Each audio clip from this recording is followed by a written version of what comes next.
Hi, just to go through some extra features again, what we're going to cover is how to create a sub-account. Sub-accounts are important to installation companies out there that use third-party installers or they're contracting the work out to other companies. This is really a feature that we've brought in to help you guys. And the way that we do this is, again, under your business section, there is a sub-account section. On the far right hand side is new sub-account. What this does is allows this third party or contractor that you're bringing in to actually do an installation for you in a certain part of the country, you can create them a HANCHU account before they go to site.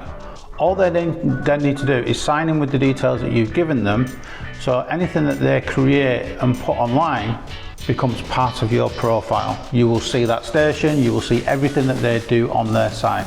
And again, it's really simple. Just go to create new sub account, and let me just click on the link for you at the top right hand corner. It will then allow you to populate the data for the person that you want to bring on board to your own company to do that install. Thank you.